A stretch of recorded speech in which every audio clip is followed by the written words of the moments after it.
I'm Joe Taramangalam, and I am going to introduce today's speakers, five of them.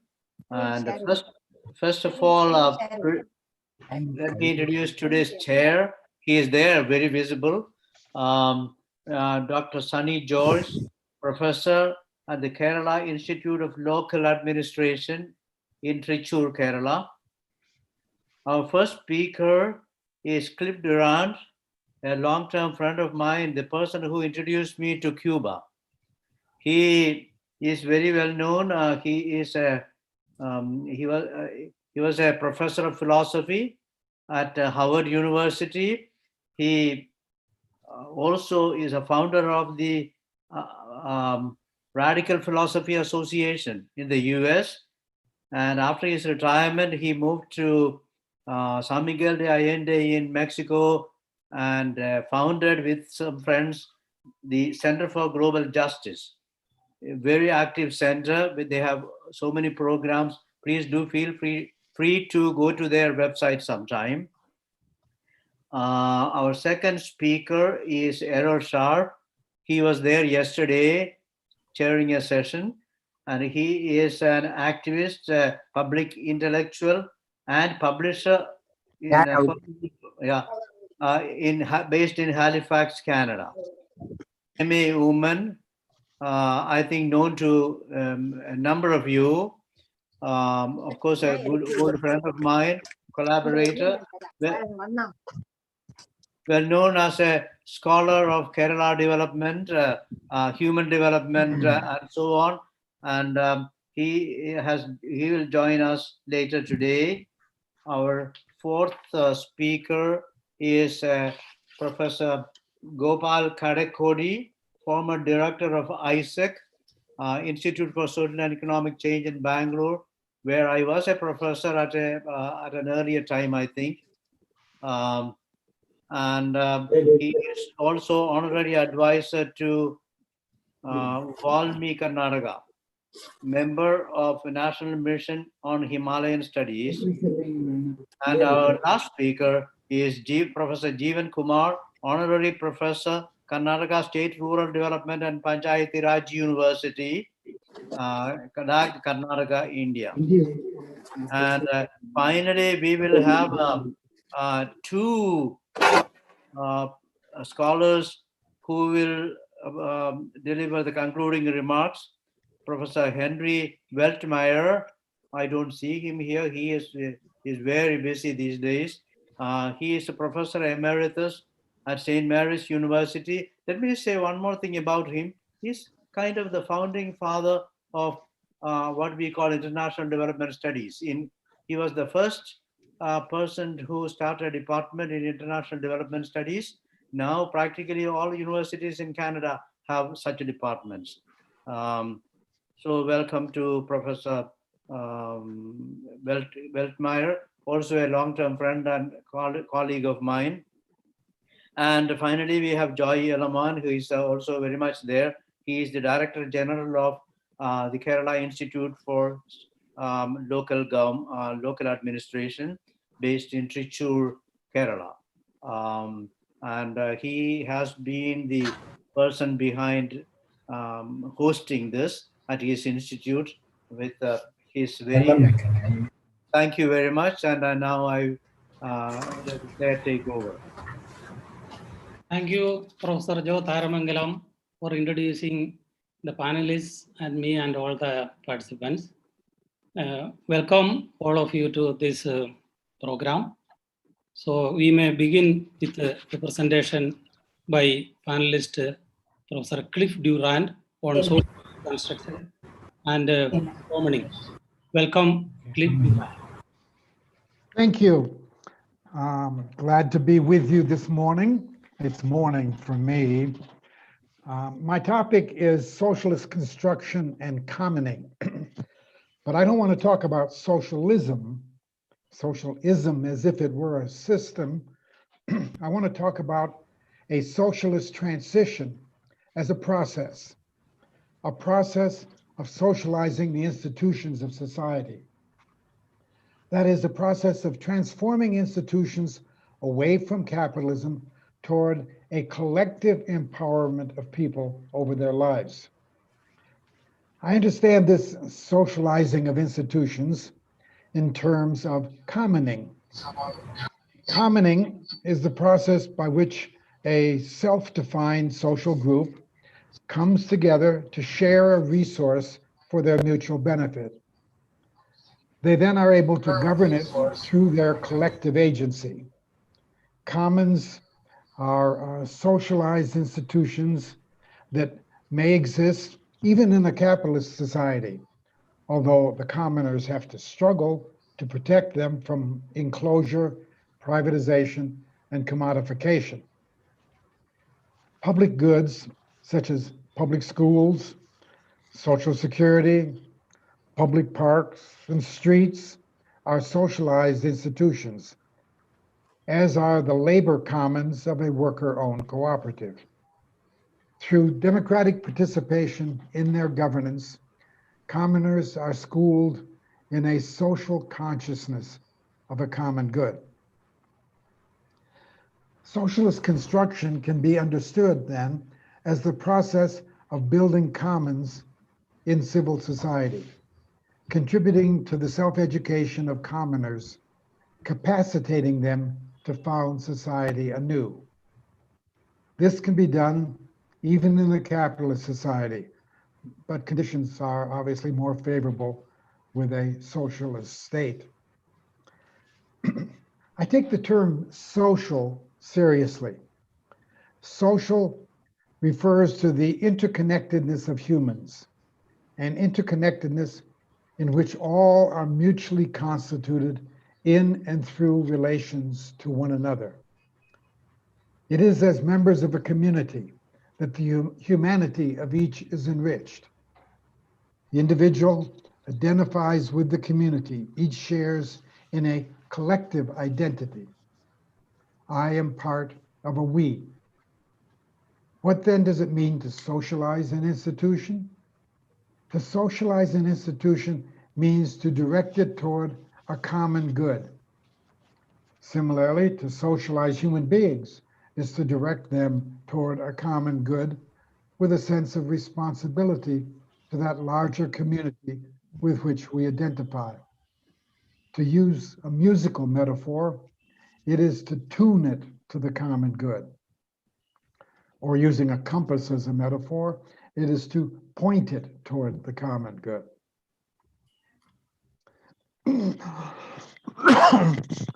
I find it instructive to think of the socializing process as a kind of reclaiming of commons from capital, a reversal of the process by which capital grew through the dispossession of commons, enclosing them, privatizing them, and commodifying them. It did this not only in what Marx called primitive accumulation, but continues to do throughout its history up to the present, as David Harvey has argued.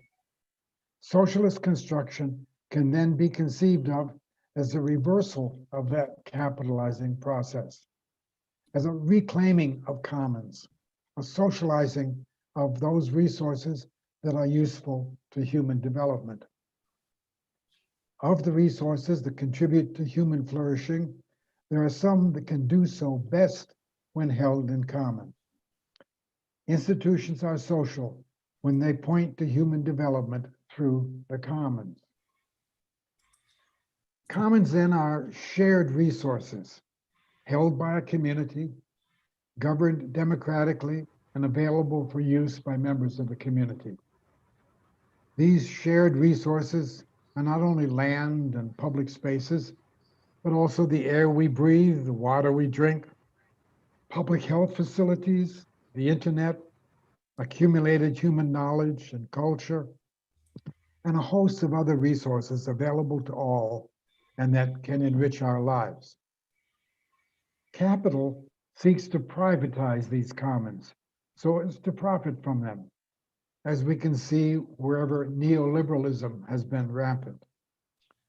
Socializing them reclaims them as our common wealth available to all and for the benefit of all.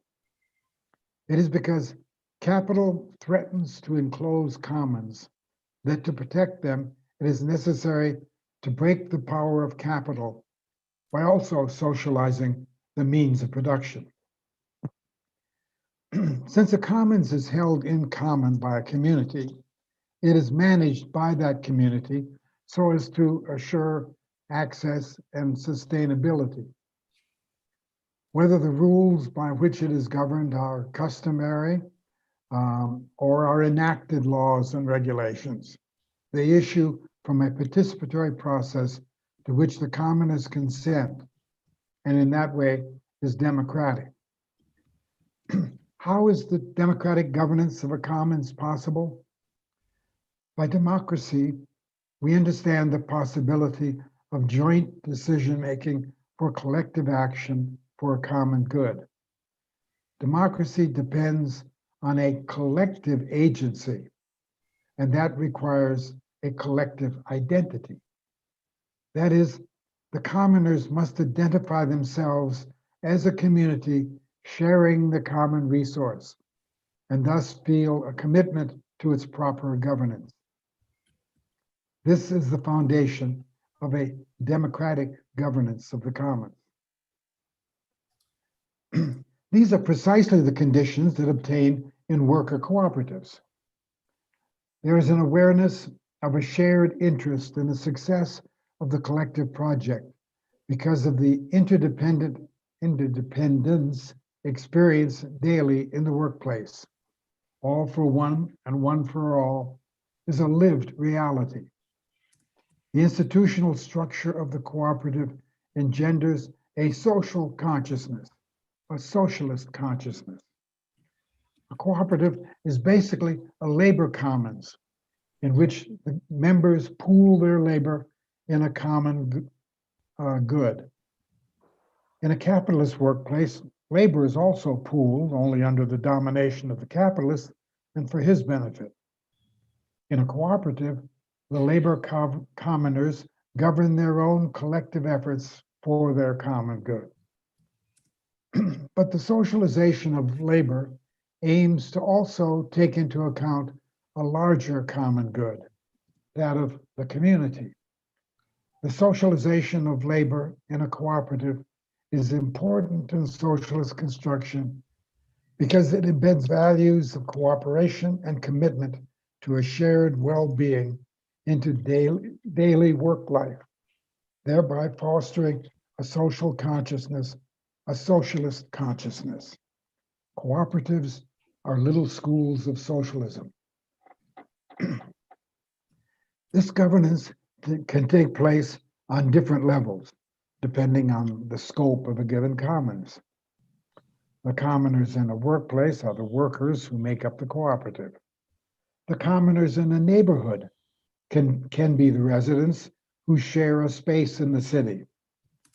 The commoners in an urban transportation system can be the bus riders, auto drivers, bicycle riders, and pedestrians. And as we are becoming increasingly aware of global climate change, the commoners of our planet are all of humanity, both present and future generations. In each case of these nested commons, it is those who share a common resource and whose lives are affected by it who have the right to participate in its governance. In the first instance, this participatory democracy operates at a local level, at the level closest as possible to the everyday lives of people. Higher levels of decision-making are to support the lower levels and, where possible, coordinate them. This is the principle of subsidiarity that guides the relations between commoners at different levels. The residents of an urban neighborhood may common together to govern their community in their mutual benefit. But at the same time, they are members of larger communities with broader interests that may direct their self-governance. For example, they may want to prevent people of color from moving into their neighborhood. But if there is a broad consensus in the larger society that everyone should be free to choose where to live regardless of race or national origin or religion or sexual preference, then such discrimination can be disallowed. When we commons together, there are social norms that must be observed. The local is to be given preference, but it is not sovereign. I emphasize the participatory democratic character of commons because it is through such participation that the commoners are themselves socialized. That is, they develop the social values, attitudes, and practices that sustain a full human life together, in which all can develop fully. As Marx put it, they realize their species being. Cooperatives are especially effective in educating their members to the values and practices of a participatory socialism. This is more than an invigoration of civil society. It is also construction of a socialist governmentality in Foucault's sense of the term. This is a system of control that extends into the subjectivity of the human, into the self. This is what makes a social system self-governing and self-replicating. If a social order is to be sustained over the long run, it needs to be rooted in the character of the people, their values, their sensibilities, their taken for granted understandings, their common sense, their very subjectivity needs to be consonant with its institutions. The socialist transition is a process that needs the people with a socialist character if it is to continue. To be sure, socialism needs a socialist state, but equally, a socialist state needs a socialist people. Today, as we see commons under attack and being defended in the capitalist world, for example, today there are intense struggles in Latin America as communities fight to protect their land and water from extractive industries. These are resources that have been held in common for generations and sustain their way of life. When oil extraction or mining poisons their water and destroys their land, they defend their commons and assert their claim to govern it. Similarly, there are struggles in the US to defend our remaining commons from neoliberal privatization. Public education, environmental protection, public lands, the internet, healthcare are all threatened by privatization. These public goods are common resources that enrich our lives. The Trump administration is imposing a veritable tsunami of privatizations in an attempt to complete the destruction of the New Deal, Great Society programs that have been undermined bit by bit over the last 4 decades. Now, as we wake up to the clear and present threat to public goods that have sustained us, we can better appreciate their value to us and demand their expansion. Their privatization would remove them from our collective governance and enrich private interests. Our resistance to their enclosure is a struggle for their socialization. The struggles against neoliberal capitalism in both the North and the Global South are at their core struggles for socialism. As we defend and seek to expand our commons, we are socializing our institutions one by one, although doing it within the context of a still dominant capitalism. That framework will limit how far we can go. Without state power, our gains remain vulnerable, and it is doubtful we can overthrow capitalism simply by their expansion. As long as the economy is basically capitalistic, the commons will be endangered. Private interests will look to enclose commons that can be turned to a profit if they are enclosed and commodified. And that theft of the commons will often be supported by the state, especially as capital has the political power that comes with ownership of the basic productive resources of society. That is why, in the final analysis, the means of production must also be socialized. Until that is done, socialized medicine, public education, public lands, and all the rest are not secure. With the socialization of the means of production, society passes into a new stage where all the common institutions become sustainable. Until then, it takes continuous struggle to maintain those existing commons that nurture us, not to mention their incremental expansion to promote a fuller human development. And I will rest with that. Thank you. Thank you.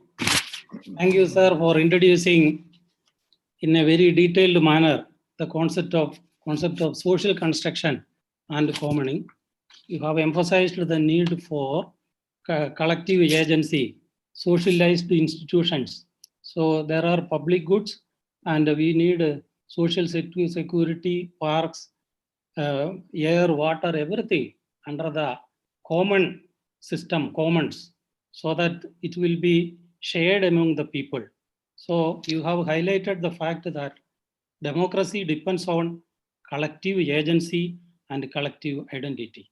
But unfortunately, in all over the world, commons are under threat and the capitalization process is going on. We need a reverse of the capitalization, as you have explained, the socialist transition. So thank you, sir, for your excellent presentation, and we will have enough time when you get the opportunity to respond to the questions which raised in the chat. Thank you, sir. Then now we may move on to Mr. Errol Sharpe. He will be talking about thinking beyond capitalism. Over to Mr. Errol Sharpe. Thank you very much. And I'd like to thank Joe and the organizers for giving me the opportunity to participate in the webinar. It's been most interesting. And so I want to start off by suggesting that there's two, I want to look at two things in trying to look beyond, thinking beyond capitalism, and to help us try and think beyond the capitalism and not be caught up in the social and cultural structures of capitalism that dominate our lives. So first of all, I think we have to envision, we have to imagine a new vision of what our world might look like and what we might consider.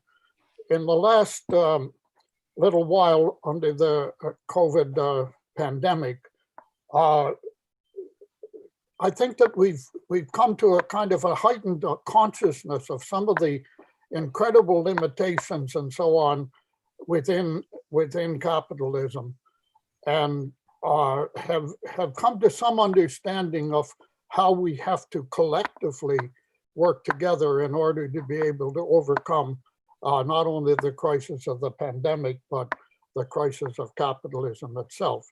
So first of all, I want to look a little bit at the vision of a new society.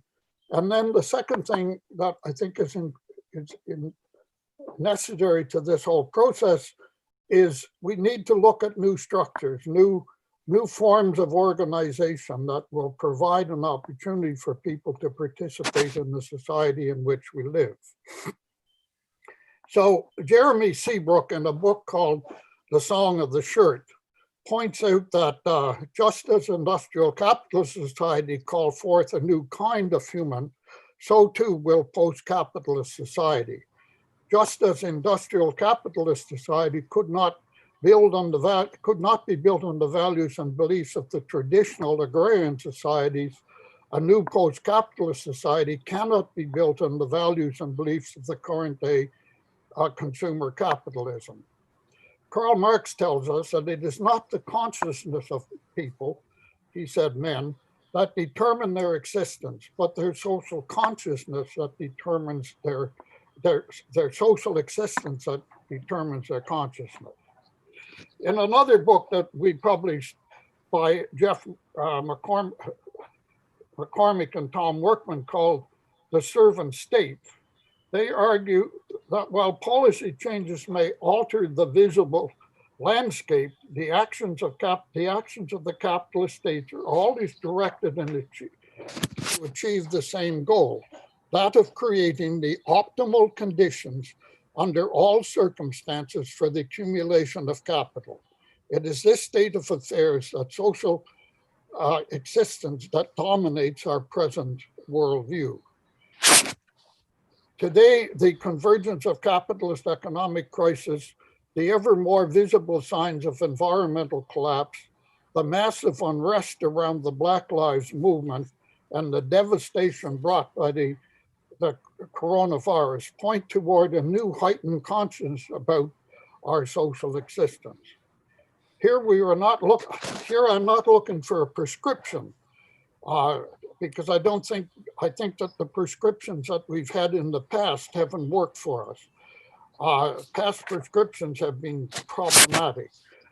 We need this, the shape that a future capitalist society takes must be built within the struggle for change, not imposed from above.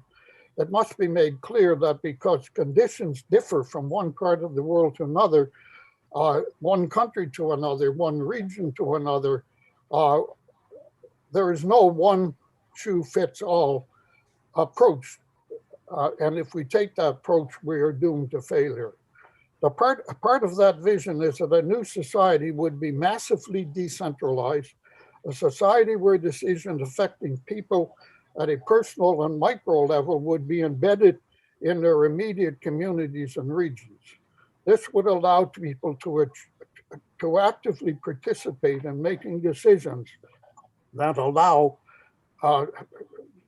that determine their welfare. People would gain a sense of participation and belonging. In Che Guevara's idea of the socialist person, if I understand him correctly, it is not to be born to sell our labor power and find one's expression, one's meaning in that kind of activity.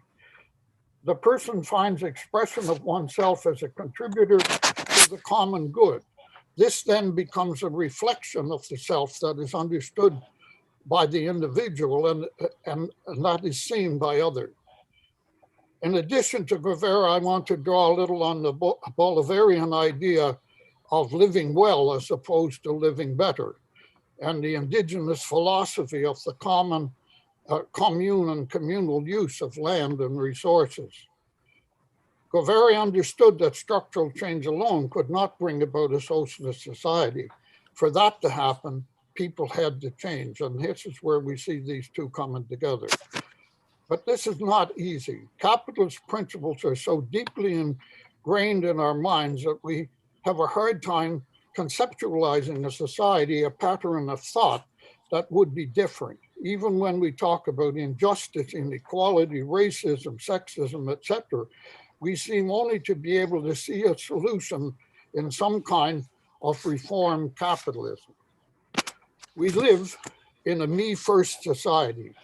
The mass media bombards us with never-ending litany of look out for number one. We are seen and see ourselves largely as individuals. Our actions and our reactions are individual actions, and we see our welfare, our happiness, our successes, and our failures in individual terms. In a presentation to the United Nations, the Bolivarian delegation posited that we suffer the severe effects of climate change, of energy, food, and financial crisis. This is not the product of human beings in general, but the existing inhuman capitalist system. Bolivarian President Evo Morales said, living well means living with a community, a brotherhood, and particularly particularly completing each other. I find the concept of completing each other particularly revealing in a society in which completing oneself is a given. Some of the more salient points made by the Bolivarian presentation, some of the concepts encompassed within the concept of living well include complementing one another and not competing against each other, sharing, not taking advantage of one another, living in harmony among people and with nature. No one says, I will only take care of myself. Living well is contrary to the capitalist development and goes beyond capitalism, beyond the economic growth. They talk about local production, living with nature, which is very important, working together, giving back fertility to the planet. It is important to note that the living well approach goes, as it says, beyond economic growth. In this vision, our welfare, indeed the welfare of the entire planet, will not be tied to economic growth, as neoliberalism would have us believe. Growth would no longer be the generator. In this sense, it goes beyond socialism as it has been historically understood. This is certainly a radical idea which defies all that we in the Western world have been taught to believe. Living well means having enough to eat, having adequate shelter, engaging in meaningful social relations, caring for each other. As long as these things are taken care of, the need for never-ending growth is not a necessity. Indeed, it is a detriment. If we think of this for a moment, we will realize that this idea is a far cry from the reformist idea that tell us that we can have continued growth and ever-expanding consumption if we can just find an alternative way of providing the energy to do it. If we can conceptualize a society where people are content to live well without the never-ending acquisition of things, then we may be able to start to build a sustainable future. The living well philosophy draws heavily on the traditional indigenous concept of communal living, the communal use of land and resources. If we can begin to conceptualize a communal culture, we can begin to conceptualize a society in which the idea and practice of private property no longer exist. To take this a step further, this vision of a post-capitalist future, can it be exclusively or even primarily Eurocentric in orientation? Our world, since the so-called European Enlightenment, has been posited on the assertion that the Enlightenment came from the European and Judeo-Christian tradition, and that the good of all humanity must be patterned solely on European superior thinking. This is not to say that European philosophy has nothing to offer. As Anthony Appiah says, European philosophy is important in the history of ideas, but it does not have privileged access to the truth. In thinking of post-capitalist future, we of the dominant society must extract ourselves from this notion that we and only we have the monopoly on truth. The coronavirus spread around the world. As the coronavirus spread around the world, it became clear in a very short order that the highly centralized market economy perfected by neoliberal capitalism was unable to effectively respond to the pandemic. As the virus spread, it became obvious that if we were to continue, the economy had to be shut down. In the beginning, that is what happened, but continuation was short-lived. There have been much talk in the media about the shortages of medical supplies and personal protective equipment brought about by this highly centralized supply chain. In many parts of the world where the virus hit the hardest, the shortages of medical supplies and overcrowded health facilities forced medical personnel to make horrible decisions about whom they would try and save and whom they would let die. The pandemic has brought us to awareness of many people the problems with long, often global supply chains that are unable to adequately respond to pressing needs. Centralization has and continues to determine our social existence. If indeed our social existence determines our consciousness, then we must explore and implement programs and structures that will create a new social assistance. In his book, Civilization Critical, Daryl Qualman points out that we must return to nature's system of circular flows. We cannot continue to take without giving back. To take an example, when a tree grows, it takes energy out of the biosystem, but then it puts it back when the leaves fall to the ground or when the tree dies. In short, the tree's use of energy is cyclical rather than linear. Our highly centralized capitalist system's use of energy is linear. It takes, but it does not give back. As a result, massive volumes of garbage and trash are stored in garbage dumps that contaminate the soil and poison the water table. Linear extraction of energy sources like oil and iron ore, to give but two examples, leave behind a path of destruction as these materials are extracted from different geological areas to become geophysical areas, to become transported to central locations where they fuel industrial linear growth. Centralized development is not only a threat to the supply of our goods and services, it also eats into the control of our lives. The more centralized our society becomes, the more people depend on and are subject to decisions that they do not participate in. Because our consciousness is determined by our social existence, it should not be surprising that much of the discussion around the future does not speak of or challenge centralism, but seeks to find an environmental way to maintain our highly centralized world while cutting back on carbon emissions. But centralization is not only about the use of energy. The never-ending rush to centralization has robbed communities of meaning. Local areas are no longer involved in providing their own food and other necessities. Workers from local communities are herded into central locations where they work in crowded, unsanitary conditions. Local communities are depopulated and robbed of human interaction. Authority and necessary goods come from far away. As we have seen with the spread of the coronavirus, these massive factories become hotbeds of disease as the output of these capital generating facilities is more important than the lives and welfare of workers. The implication here is clear. We have to learn to live with less energy use.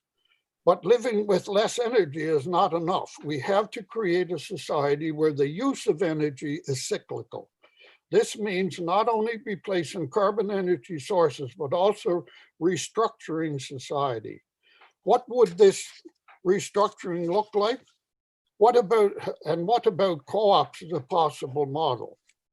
Co-ops are one organizational structure that has been lauded as an alternative to capitalism. While co-ops have undeniably been beneficial to many people, they have not, for the most part, been a vehicle for the kind of social change and social restructuring that is necessary. Why is this the case? I will argue here that cooperatives, as they have developed in modern, highly centralized capitalist states, have not engaged in a process of social change which would challenge the central ethos of capitalism. In their efforts to respond to the collective self-interest of their members, all too many cooperatives have employed a centralized structure to gain an economy of scale so that they can compete level with the capitalist world. As cooperatives become bigger and more centralized, they, of necessity, have become more bureaucratized, and as such have become further and further removed from their members. While the distribution of profits may be more diffused, central control and central management undermines the democratic pretensions that they expound. Unable to develop a collective leadership, they have largely adopted a bureaucratic corporatist model. And what does self-management mean in this context? You see my time's getting out here. I wanted to quote a little thing from Frances Moore Lappe, who is the author of Diet for a Small Planet. She says, to work, democracy has to be a way of life. Citizenship is a lot more than voting. Democracy is never fully in place. It is always in flux, a work in progress. Democracy is dynamic. It evolves in response to the creative actions of citizens. It is what we make it. Democracy then is not a preconceived system that can be perfected by following a set of established rules. It is a social process that changes constantly in response to the creative activity of people. Lambie further posits that such forms of democracy can only be fostered through participation and requires a government which permits and facilitates a high degree of independence at the local level. Karl Polanyi contended that democracy is incompatible with the self-regulatory market.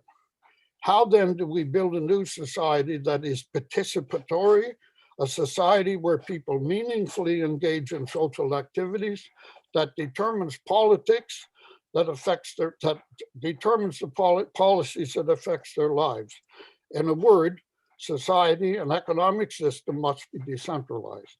The Venezuela experiment can be a guide for us. The centralized system, the centralizing economy, the centralized political system that dominates our society cannot lead anywhere other than the continuance of our present organizational structures, which only serve the interest of capital accumulation and the enormous wealth of men like Jeff Bezos. Thank you. Okay, thank you very much for a detailed and excellent presentation, which highlighted the need for a structural change from the capitalism to build up or to have an extended culture of living well. So living well is very important. Means living well means living with community. So normally people have thinking about welfare, actions, happiness, etc. individualistically. So that culture or that needs to be structurally changed to have a living well. So that will only will help the sustainable future. So we should have a communal living, so and a communal culture. So we are able to learn a lot from European philosophy and thinking. That is not at all inapplicable, but we have to concentrate on the aspect of common things and living well. Thank you, sir, for your excellent presentation. Now with this, may I invite Professor M.A. Umman sir for making the presentation on COVID-19 context in India and working towards alternative paradigms. Over to Professor Umman. Friends, I wish a very happy Onam to all our colleagues. Onam is a celebration of the egalitarian past of Keralites. Coronavirus pandemic has brutally challenged the ruling paradigm of development assiduously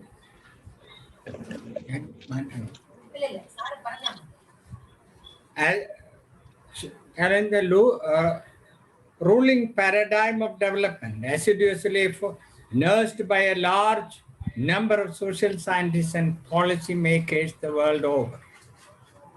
The remedy for COVID-19 that has come to be suggested are a vaccine-oriented approach or a stimulation package approach to stimulate demand and rationalize supply chains.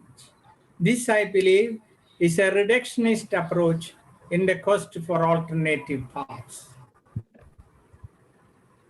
We have to understand the fact that communism has failed, social democracy practices have not succeeded far enough to link society and state towards a better society.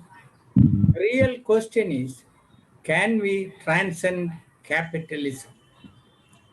I tried to approach the problem from the perspective of India first, and then pass on to Carol. Next, that if we compare India with the rest of, say, USA, Brazil, the world average, India is nearly a third of what has a third rank in the whole process of containing, not containing, but in the multiplication and expansion of the COVID pandemic. If we try to understand the process of that we find, when we compare the Indian COVID scenario with our neighbors, such as Sri Lanka, Bangladesh, Nepal, and Pakistan, we find that in terms of cases per million, in terms of cases per million, recovery per million, death per million, and so on, India is far behind the performance of her neighbors. Why? That question is what I am going to answer. I advance 5 hypotheses why India is lagging behind. India's health performance over these years have been comparatively very poor, particularly in terms of the current health spending per capita, out-of-pocket expenditure as percentage of current health spending, current health spending as percentage of GDP. In most of the parameters of health, India is far behind her neighbors, although not in all, but in most of the parameters that we find. Therefore, that is one of the reasons why India cannot come anywhere near Sri Lanka, which for a country whose death per million is only 1 against 33 for India as a whole on August 12. Now, the second problem is magnitude of India's poverty is a disquieting story that shows that her capability to have a better society is certainly compromised because of her great and expanding poverty. As per the periodic labor force survey of 2017-18, about 56 crore people are below the poverty line. Using the Tendulkar norms, one can extrapolate this, and we find that today in 2020, as part of the pandemic, 62 crore people, or 47% of the country, are in extreme poverty. How can India boast as the fifth largest economy in the world with this heavy burden on its chest? This is why we try to expand further and go. The third point is the ecological overkill, over which my previous speaker has elaborately said. According to Global Environment Report, India's rank is 177 out of 180 countries. I have elaborated in my paper how the ecological overkill has affected the climate change of the country, how the environment impact assessment notification issued recently was an effort to mortgage the country to the interests of capitalists. The fourth is the increasing, growing inequality, particularly from 1980 to 2020. India is in the good company, one may say, of major regions like USA, China, Europe, and Russia. But Oxfam data, as well as the data given by Piketty's recent book, Capitalism, Capital and Ideology, we find enormous data to show that these countries, particularly India, is systematically robbing the bottom 10% for the benefit of the upper 10% crust of society. This is an abnormal situation. How can you work for a new normal? The fifth factor is India has totally neglected, totally may be very strong, India neglected local democracy and became a sort of gated republic, to borrow the title of a new book that has come. India had a splendid constitutional amendment, famously called the 73rd, 74th Amendment, which promised a participatory democracy, which promised functional decentralization to ensure basic services like drinking water, primary health care, primary education, and so on. It has promised, unlike in any other countries of the world, economic development and social justice to the people at the lowest level. Gram Sabha is a direct democracy at the local level. It's an assembly of the citizens, except Kerala, which is a shining exception. India has created a gated communities. They are gated community, I mean, a certain sections of the society cannot argue for common drinking water when there is distilled mineral water is available, when there is storage water is available for them, when there is inverter for them, when there is excellent private hospitals available for them, when there is educational facilities at prestigious schools and colleges are available for them, and so on. The question is, can a gated community be trusted partners in the quest for alternatives? It is in this context that I try to give or to advance 5 hypotheses. Of these, 3 are based on Piketty's famous book, Capital and Ideology, and 2 I just advance as complementary to that. 1, a goal to work towards an egalitarian democratic federalism for the world.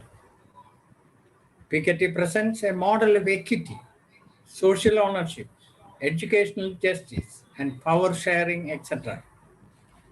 And Piketty's conclusion, after studying history from prehistoric times to the present, he shows that without struggle for a just society, it cannot be achieved. He has an instrumental policies, of which I select progressive tax, a triptych, or the trinity of of taxation, which is income tax, property tax, and inheritance tax. Banerjee and Duffalo, Krugman's in his latest book, and Piketty all have disproved the myth that taxing the rich is harmful for economic growth. But Piketty has gone further and worked it out and tied it towards building an egalitarian society. Now, third, universal basic income. Along with universal fundamental goods, food, shelter, health, education, etc., etc. He has outlined a universal package of income, which is far different from what is being widely administered now. Now I come to the fourth, strengthen local government, the best way to deepen democracy and fight disasters like flood, COVID-19, tsunami, or whatever, and to fight exclusionary politics. You have to strengthen local governments. Then comes 5, healthcare is not a tradable commodity. It has to be accepted. A comprehensive healthcare system based on the Alma-Ata Declaration of 1978 was an excellent scheme, but nobody has taken it. It has been hijacked by the companies, the pharmaceutical companies and insurance companies of USA, and therefore that excellent scheme is lost sight of. Can WHO recapture that Alma-Ata Declaration and present it for a comprehensive health in which not only health per se, but the entire community development moved in local government or local community has been suggested. Now I come to the last, healthcare, not a tradable commodity, and I said that. And now I come to Kerala. Why of all countries, Kerala? In the beginning, I said that a successful struggle for equality is essential if you want to have a new paradigm or a society that will progressively bring forth egalitarianism. Kerala has got or had a successful struggle for equality, particularly after the latter part of the 19th century to 1970. Piketty is finding that social justice, including redistributive land reform, achieved through struggle. Piketty mentions Kerala. Struggle against caste class inequities by avant-garde writers, social reform movements, Communist Party, and so on. We can see that a placid society of Kerala, where every day was once upon a time impregnated with ritual and customs, everything immediately was considered legitimate, unquestionable, and inescapable, was transformed by these forces which I have mentioned in the working public sphere over a period beginning from the latter part of 19th century to 1970s. This makes us possible that make us convincing that it is possible to transcend capitalism. It is possible to transform it. As far back as 1978, Radcliffe's famous paper on Kerala hypothesized that demographic transition of Kerala achieved within a short span of 50 years, less than 50 years, is due to the entitlement offered to land, literacy, our universal healthcare system, and so on. These are not small achievements, indeed great achievements. And now I pause to explain a little bit about the story of the pandemic that is happening, because I skipped the comments of Patrick Heller, John Harris, and all on Kerala's achievements. I present a graph.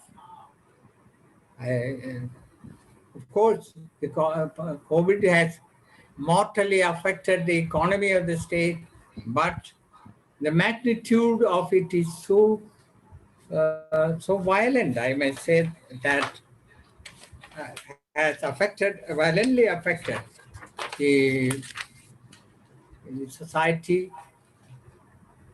Although till May 4th or May middle, our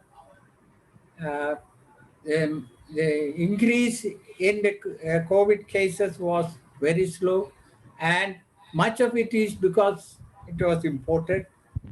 On June 16th, it was 1,326 cases. On August 1, it jumped to 24,742 cases with 25 deaths. That means 0.1% as the death ratio, very small. But on August 27, it was jumping to 66,761 cases with death, increasing to 267. But yesterday, as reported in today's paper, it is 71,701 cases with 280 deaths. This is, death ratio is still below 1, that is 0.141%. But the major problem is that while the number of cases is multiplying, the number of contact cases or local transmission cases is also increasingly multiplying. I'm not going into the story of why all this happened. The relaxation of lockdown, vulnerable demographic composition with 65 plus constituting about 13.7% of the population. Poor fisher people who live in the densely populated villages have affected more than the rest. Kerala is ubiquitous morbidity syndrome, but the hope is that we have a lower death ratio, which is comparatively. Remain the time limitations, sir. Now Please. Oh, okay. I will conclude. Oh, so I come to my last part.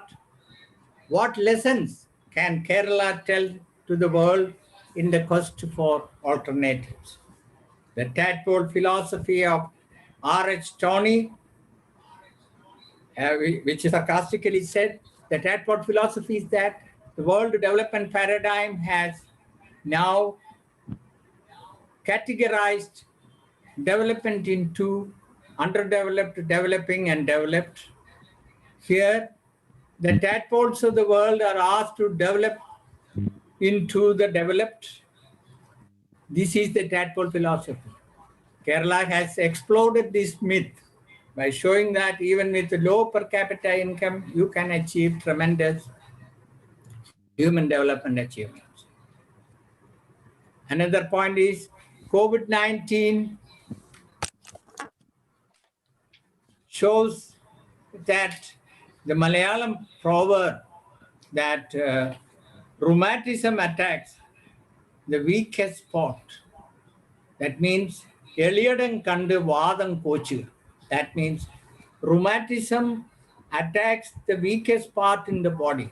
Fisher folk of Kerala are the most vulnerable sections, and it is those people who suffer from more attack or clusters and containment zones in that area.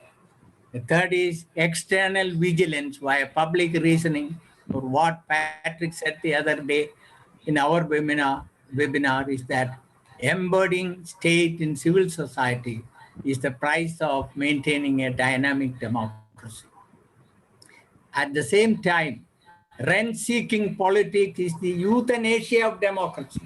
Democracy will die in a society corrupt as well as rent-seeking politics taking the lead. Kerala's health and education needs radical restructuring. I have no time to go into that. Then strengthen local governments and environment with the definite goal. And Kerala has to go miles and miles in the road to maintaining environmental security. A growing, unequal society, a post-truth society, a society with the rhetorics of inclusion and politics of exclusion. All these are dangerous potentials in moving forward towards a better society, egalitarian society. Can social scientists play a critical role in the search for alternative paradigms? Thank you. Thank you, Uman sir, for giving a detailed account of the comparative picture of India and Kerala and the challenges. You have highlighted 5 fundamental reasons for India's relatively failure compared with other countries: extreme poverty, ecological overutilization, low investments in health, growing inequality, neglected local democracy. You have also highlighted the importance of ideas of the Piketty model of equity, social ownership, etc. In the case of Kerala, Kerala is surviving basically because of its earlier accumulated competence in land distribution, democratic transformation, extended public health system. And you have also highlighted the data of the panic and its extremely importance of increasing the death rate. And in his conclusion, you have pointed again that Kerala's achievements in human development, and you also warning that rent-seeking politics will be in a dangerous aspect in Kerala. Thank you very much, sir, for your wonderful presentation. We have a good reason to listen to you. Thank you, sir. Thank you. Now, may I request Professor Gopal Kadakodi to make the presentation on participation as an instrument for development. Over to Gopal Kadakodi.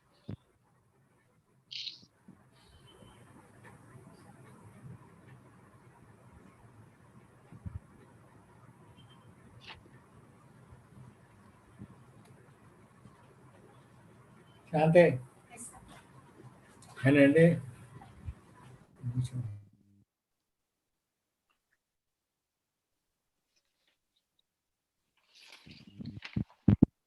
Kadakodi, sir.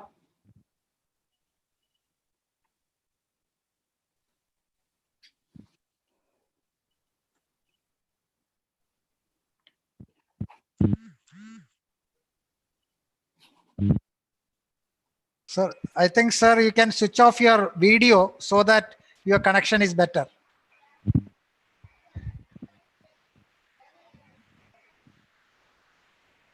Now, my voice? Yeah, now we can hear you a little bit. Okay, okay. Thank you for suggesting this. I am a bit ignorant about this because of my age. It is nearly crossing now 80 now. And Tharamangalam, we met 20 years back at ISEC. I remember the good old days. Anyway, now I think presentations by Hira Lal and this afternoon or this evening here in India by Thidef made some of my points that I would have made much simpler and easy for me. And the context is COVID-19. Most people have been talking about this. But I would like to place this as in the context of a cluster of disasters that are taking place, and they are coming in the ways of human development. We have had Bhopal gas. No, please close this. Close this. Please close this. Okay. Bhopal gas strategy we had in 1984, making more than 5.5 million people disabled or dead. And we have recurring floods in Kerala, for example, and in Karnataka here. We have had landslides both in Kerala and here, both again and again. Cyclones in east coast of India, in places like states like Assam and Orissa. We have had earthquakes in Gujarat in 2001, and in a neighboring country in Nepal in 2015, and Uttaranchal, another state, regularly. And we have had enormous disasters like the dam bursting. Koyana Dam bursted in 1959, and Terry Dam bursted in 1983 or 84. All these disasters are bothering us. Apart from likely to happen in nuclear disasters in the world as a whole. So I'd like to place that what is the root cause of all these such disasters, including COVID, which is one among the many. The only difference is COVID is spatially highly spread out, whereas many of the other disasters that I mentioned, they are locally meant. They are localized. It could be east coast of India, it could be Gujarat, it could be Assam, it could be Karnataka and Kerala. I think the root cause, in my opinion, for all this is the interference in the mother nature, which was talked about almost 85 years back by Kumarappa. And he did mention very specifically what would happen to the mankind or human societies when you interfere with mother nature. To deal with such kind of interferences, when disasters take place, as Errol and many others have mentioned yesterday and also this evening, we handle them with a degree of cooperativism, which emerges out of reactionary behavior or necessary behavior, but in a very short-run measure. All these, whether it is question of medical support or monetary support, food supplies, flow of transport services, or economic measures such as states giving more subsidies to poor sections of the people, giving rebates from income or the loans, or creating employment under various short-term created programs, or creating investment opportunities and so on. Many of these, including supply of medicines, including medical support, psychological support. But I consider all of them to be a very short-term measures. Where is the long-term solution to this? The long-term solution, in my opinion, is reversal of environmental depletion and destruction of and depreciation of mother nature, which was talked long back by Kumarappa. Now, when you refer to mother nature and interference, there is a question of property rights and property. Many of the scholars this morning, including my good friend Cliff and others, talked about this issue of such as the common property resources. I think the human societies are very good in managing their private resources, private property resources. It could be house, it could be horses, it could be cattle, consumer investment, or consumer durables, or land. And this could be purely because of the selfish motivation on part of the individuals or the families, or it could be pride of doing it, as some economists have put it up. But I think human societies have to learn how to manage the public, common, and open access property resources. This was also mentioned by Kumarappa in his own writings enormously. Specifically, Kumarappa talks about a judicious mixture of renewable and non-renewable resources for managing the society towards sustainable development. Now, I have been working last 40-45 years on ecosystems and ecological regenerations and so on. And I have a hypothesis saying that the degree of complementarity between what we receive or what we try to get out of ecosystems, whether it is wood, whether it is grass, whether it is flowers, honey, or agricultural produce, or drinking water, and whatever have you, all these ecosystem services have the origin in water, land, air, biomass, biodiversity, wildlife, microorganisms, and so on. And all these various entities of the mother nature are embedded in a complementarity. This is a mathematical hypothesis that I have. The degree of complementarity between them, if you break, then you have a disaster. Human societies, in their interest of interfering, would like to break this change, making wildlife not entering the urban areas, restricting the people not taking water from certain places, and so on. So the interference itself is the major cause of emergence of COVID and such examples. That takes me to the points made in last 2-3 days presentations on cooperativism and participatory democracy. Restricting myself to my work on participatory development substantially, I'll show you a book which I wrote 40 years back, later on. I think there is a need for certain degree of confidence building, bringing transparency and well-defined rules on participatory management of natural resources. Second, there is a need for people to come together, and that requires some ability. Yesterday, there was a presentation called training or the capacity building on participatory development. So that requires how to build that pool of people and the resources in a way that participants get benefit out of it. Third, there is a need for a well-defined benefit sharing procedures and rules, without which no participatory institution can survive and sustain in a long run. In the short run, they may survive and they may get a prize from the governments or the United Nations or the WHO. That's it. Finally, there is a need for a deliberative democracy. This evening, there was a mention about the socializing capital and socializing the resources. So there is a need for deliberative democracy and bringing equity. But I must tell my good friends in this webinar that is quite often wrong to assume that participatory democracy is nothing but an NGO approach. It is not necessarily an NGO approach.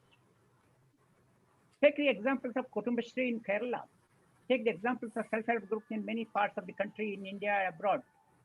Take in states like Tamil Nadu and Karnataka, water resource user associations.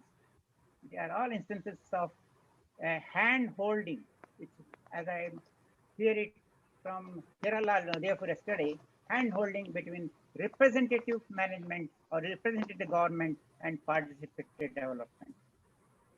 So this kind of hand-holding is most important, without which I think participatory management would not succeed on its own.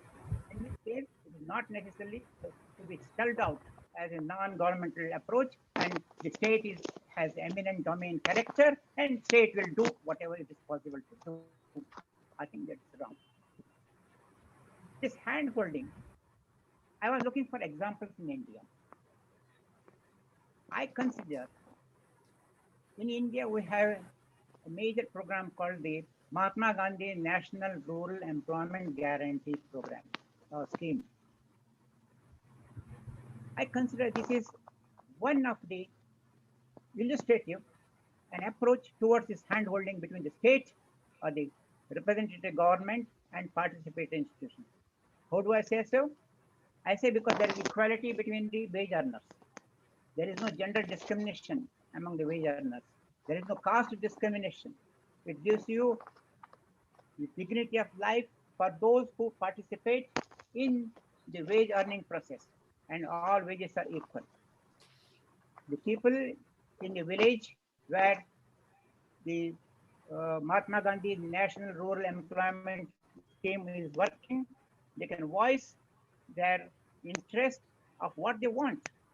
They can say, allot the resources on land leveling, or road making, tank desilting, tree plantation, it could be forestry, or construction of percolation tanks, farm ponds, or drawing drainages or canals, and even building schools and any other building requirements. Fourthly, there is considerable degree of transparency in the MGA Narega, the scheme I am referring to, in terms of its digital process and the role of the Gram Sabha and Ombudsman. There is a place for Ombudsman in case of any violation of the procedures. And since I am more interested in the ecological aspects of it, there is a scope for watershed development, tree plantation planning, grassland management, which is part of the common property resources referred to by Cliff in the afternoon, and or even rainwater harvesting schemes and so on. I think, but there is a need to reform this NREGA to some extent to make it more and more participatory. That is my major hypothesis to state. What are required there? First, the wage earners who receive the wages can create out of their incomes a share, maybe 10%, 5% towards a village development fund. If they do so, then the village will have a definite fund towards its own growth independent of the state. It can become a self-reliant, decentralized system. So this is a concept called people participate, get the benefits, but also contribute to the investment or development process. Second, there is the need for having more and more flexibility on the part of the panchayat who run this scheme to depend on the village ecology's needs.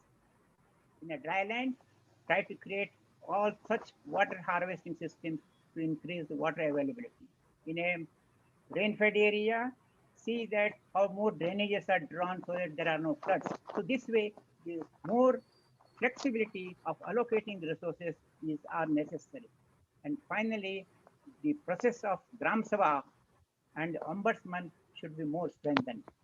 With this, I want to, sir, Sunny George, can I have another 5 minutes, or do I have?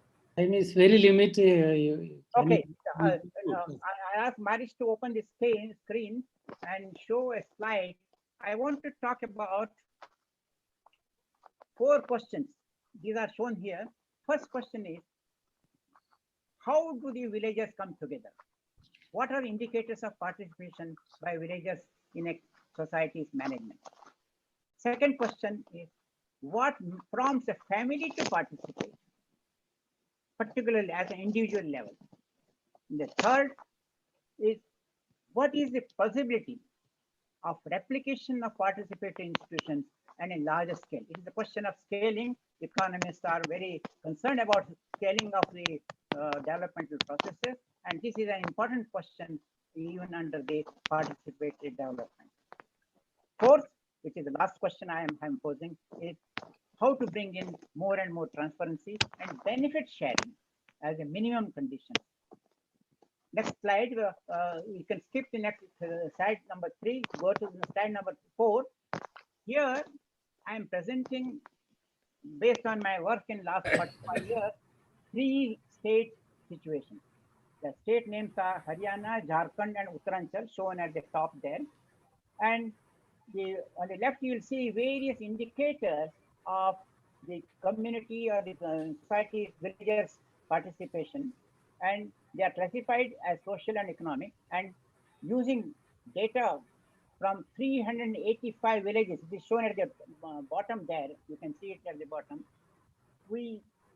There is an econometric work. Of course, I don't want to bore you with the mathematical or econometric model. Using that, the most important social factors identified are attending the meeting. You must make the people to attend the meeting. You must have the capacity and their ability to influence the decision making. That is called capacity building. frequency of meetings should be properly monitored by the communities, and people should be made interested in joining the meetings, not just because some woman member is a member, she goes there without knowing what is the agenda of it. No, it should have created an interest. And what are the possible gains, that is the benefits received, that's also an important social factor, and voicing their meetings. The economic factors are obviously what they can get from the forest resources and so on. Next slide. Now coming to the families, what are the family characteristics which are prompting the participatory behavior? Here again you can see here the level of resources the individuals have. They are very important. As you can see, both in Haryana, Jharkhand, and all the states together. Or dependency on forest or the natural resources are very important. Some of the social factors are, or the family factors are, the female rate, female percentage. Higher the female percentage of in the family, they take more interest in participation as a family in the community management. Or the income is important. And finally, the caste growth. The more homogeneous is the village caste system, better is the opportunity or avenue of benefiting. Now, the last, so I have shown those two question answers to the first two questions. The last question on the replication. Here is an example from the state of Haryana, where we are working in 1980s. Earlier, there were as few as 5 villages participating in a society participatory village system. As over time, they grew, as you can see. As of, I have the data shown here only up to 1996. As of today, there are 182 villages having this society called HRMS, that is Hill Resource Management School. They manage the grassland, they manage water-borne sheds, they manage the forest land. Next slide, which is the last one, Mr. Sunny George. This is from Jharkhand. This is from Jharkhand, where you can see it is increasing in initial period from 1987 and flattens a bit. Later on, there are 2 questions, one showing very high in 1994, and later on in 1995, it drops, which means there is some doubt about participatory institutions to succeed. The reason in a place like, in a situation like Jharkhand, and we analyze the main reason is not having good benefit sharing system. And that's why I'm emphasizing all the indicators or the measures that I'm referring to in the hypothesis. If we are putting, it is a very good hand-holding for the society's development and overcoming disasters of the kind that I listed earlier. Thank you very much for my brief presentation. Thank you, Professor Kadakodi, for providing a brief account of the reasons for the disasters. You have highlighted that the need for understanding the mother nature and its preservation is found to be the most important one. And your contribution, degree of complementarity is very important. So that has to be established. And the deepening democracy, you have also highlighted, you have mentioned the Kudumbasri and hand-holding things and capacity building, and the benefit sharing is also very important. You have analyzed based on your own experience, econometrically analyzed the impact, some of these impact. Thank you, sir. With these words, may I invite Mr. Jeevan Kumar, Professor Jeevan Kumar, to make the presentation. Yeah, thank you, Mr. Chairman, sir. I hope I'm audible. Yes, sir. Yes, sir. Yeah, I'm grateful to the organizers for including my abstract in the proceedings. Chairman, sir, I hope you'll give me as much time as you gave the others. Consider a balance. So, and save time, some time for the organizers. For discussion. Okay, sir. I won't take very long. My abstract is there in the proceedings of the international webinar.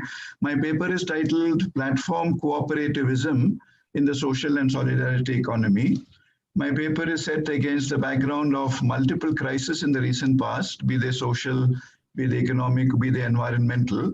And against the background of these multiple crises, there appears to me to be a growing interest in the study of alternative models of development.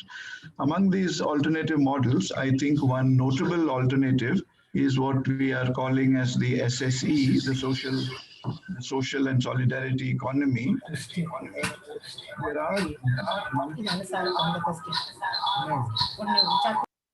There are multiple variations in the definition of social and solidarity economy, but I think there is broad agreement on at least 4 of the essential attributes. One, it prioritizes social objectives. 2, it values the principles of democratic self-management and collaboration. 3, it privileges decent work. 4, it allows marginalized groups to have more control over resources, production, as well as decision making.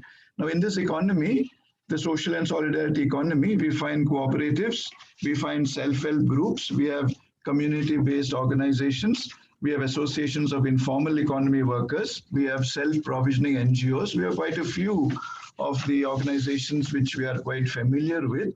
They all come under the social and solidarity economy. I'll spend a couple of minutes talking about cooperatives in the SSE, the social and solidarity economy.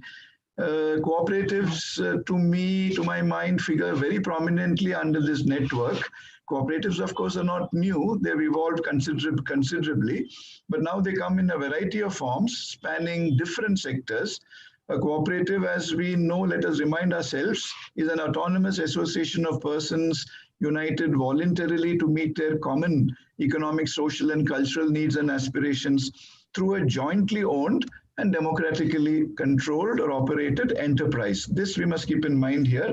And cooperatives, I think, have come to occupy a significant presence in the world economy. I managed to collect a few statistics. I wonder if it's up to date or not. According to this International Organization of Industrial and Service Cooperatives, employment in the cooperative sector includes some 280 to 300 million jobs, accounting for almost 10% of the world's total employment. Cooperatives believe in the following principles: decent work, employee protection, fair profit sharing, community building, and so on. But most importantly, let us recognize the fact that cooperatives play a major role in developing local areas. With this background, I come to platform cooperatives, which is what my paper is all about. Platform cooperatives represent an innovative offshoot of the cooperative model in platform cooperativism. This term has been coined by scholar activist Trebor Scholz to refer to the cooperative model applied to the digital economy.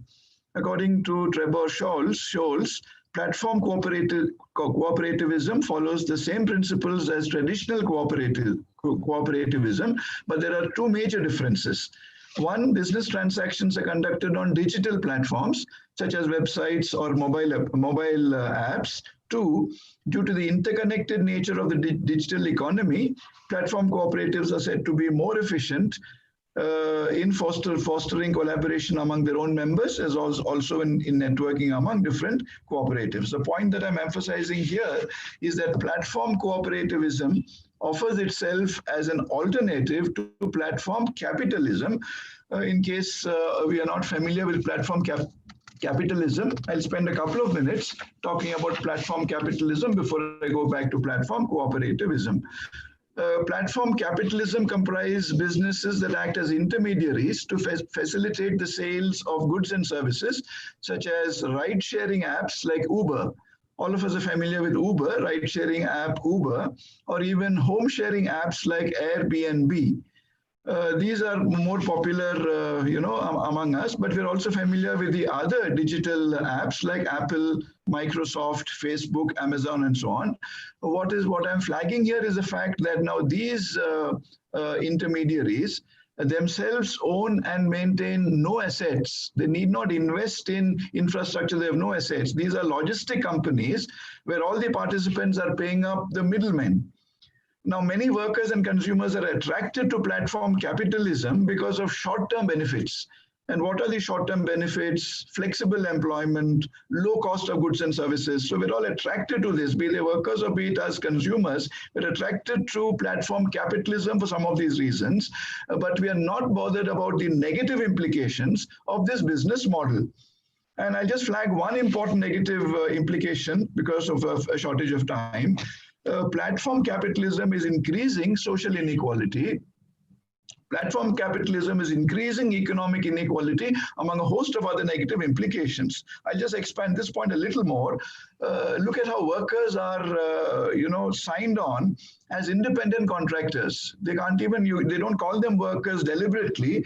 They're not employees, they're independent contractors. Thereby, they're depriving these workers of the right to unionize, depriving them of the right to bargain for their rights, like minimum wage or unemployment benefits. And now platform capitalism is recently coming under fire for distorting the local economy and for neglecting workers' rights. Now, against this background, I come to the main thrust of my paper, which is platform cooperativism. There's an excellent article I read, which is titled very nicely, according to me. I'll just read out the title of this article: Platforms and Cooperatives, a Match Made in Heaven.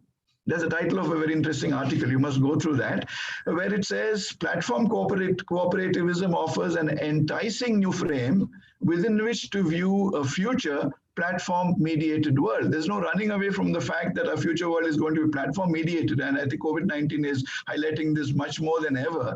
And platform cooperativism says it believes in these 10 important principles. And I'll quickly run through these 10 important principles. Number one, collective ownership. Governed by member owners. Each member of this cooperative is a member.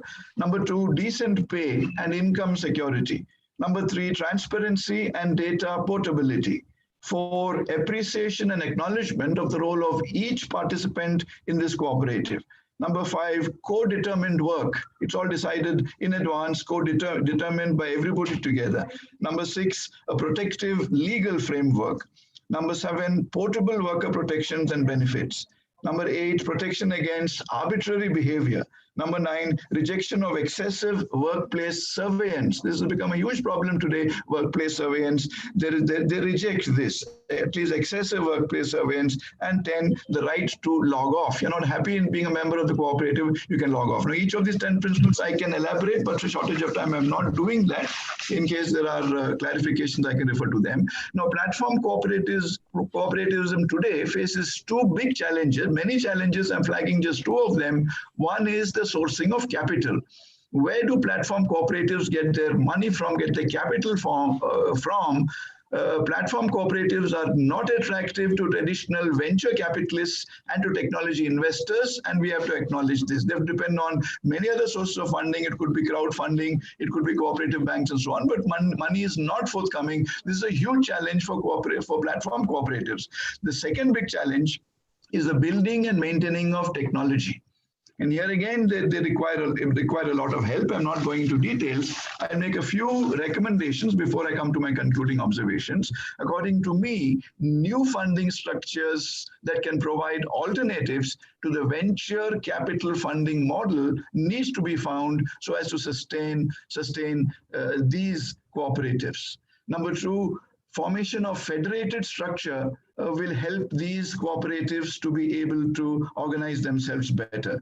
Thirdly, workers in these cooperatives must be provided with necessary skills, training, and support so that they can be encouraged to establish their own cooperatives. Number four, locally focused commissioning from the public sector. I think government, the state has to intervene in a big way to be able to lend support to these platform cooperatives. A vital revenue stream can be fulfilled here. Government must create a level playing field for platform cooperatives. And point number five, we, users and consumers, need to be educated on how we should spend our money on ethical alternatives.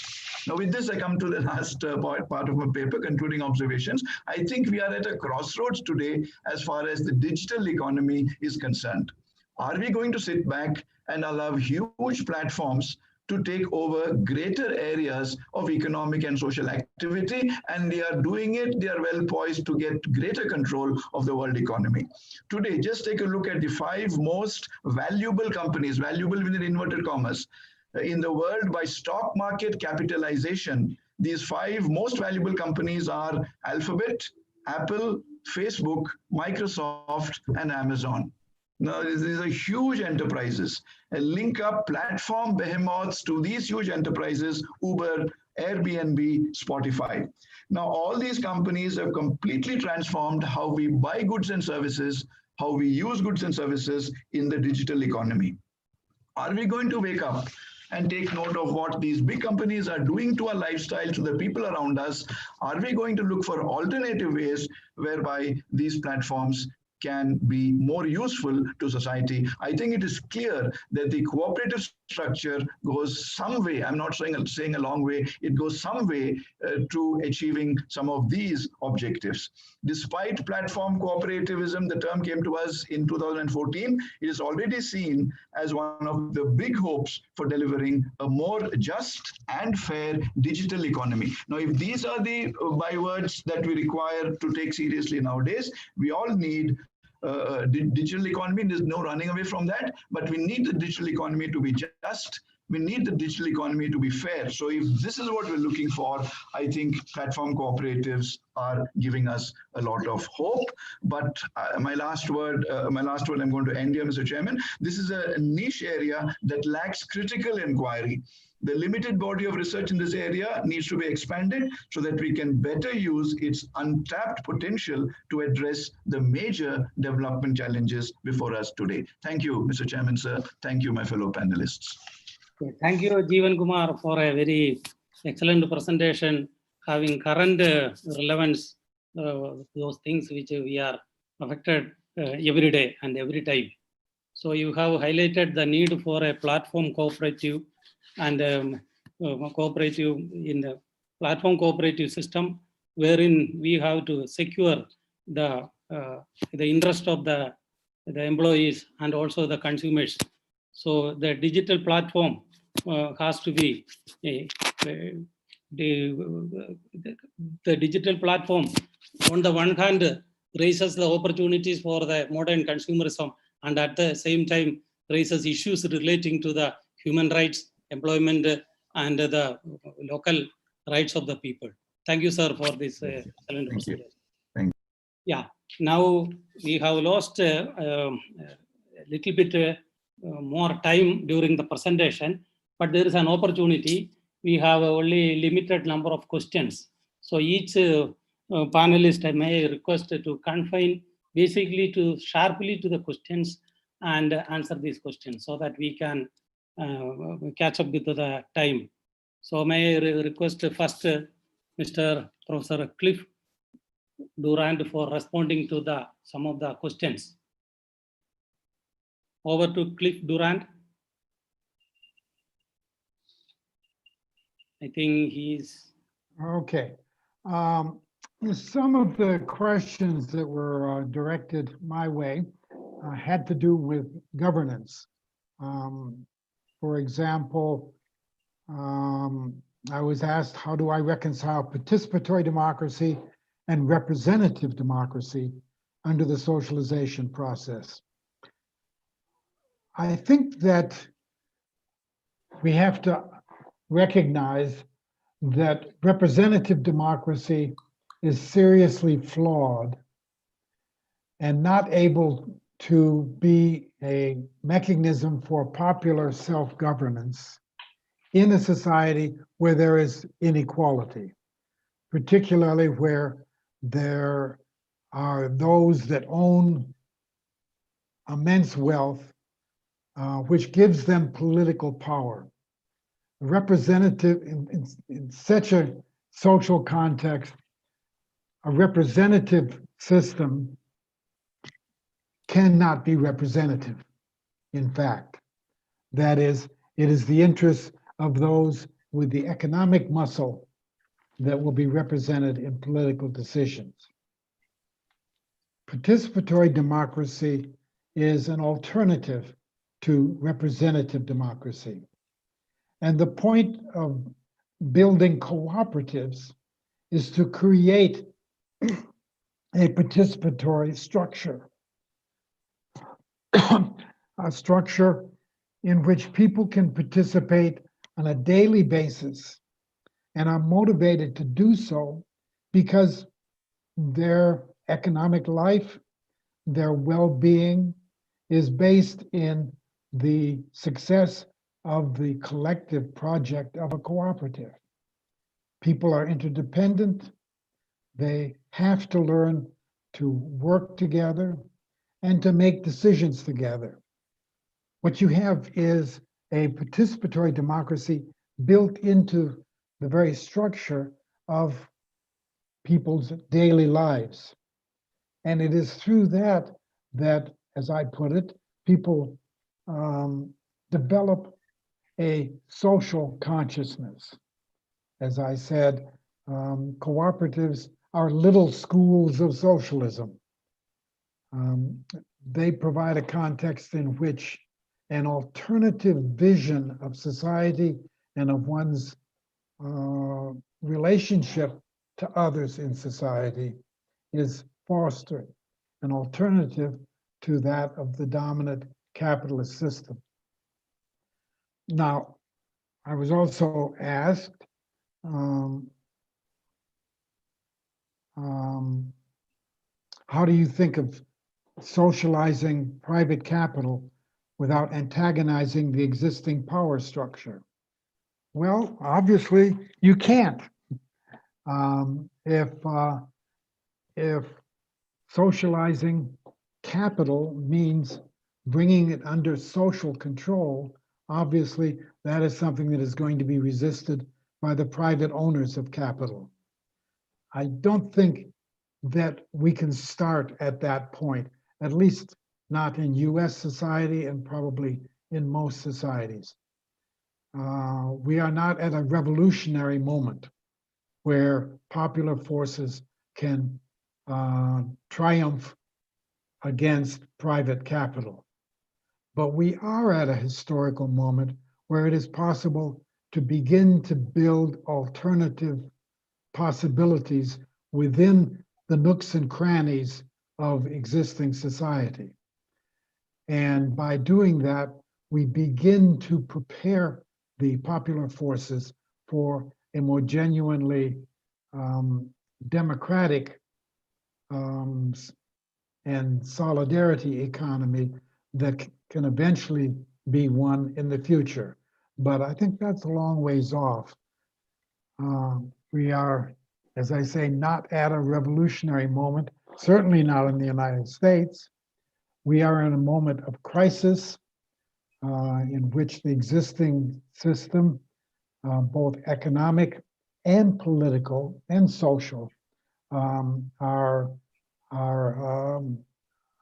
collapsing, greatly weakened. And it is in that context that of necessity, we have to begin to try to build some alternatives. And I think that the commoning of labor, as in cooperatives, and other forms of commoning are politically on the agenda today.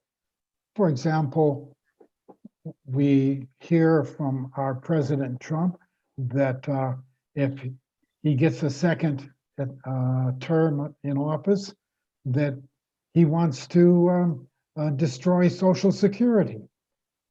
He wants, in effect, to defund it, as the result of which in 3 years it would collapse. Now, obviously, that's something that will be and is being resisted by the popular classes. And it provides an opportunity as we struggle to preserve Social Security and to expand it, while also seeking to expand other things like Medicare for all. It's an opportunity for progressive forces to go on the offensive by expanding and strengthening the existing commons against the efforts to eliminate them in a kind of total neoliberalization of the US economy. Okay. Thank you, sir. Over to Professor Errol Sharpe.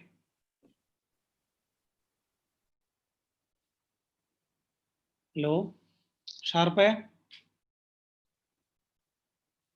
Next.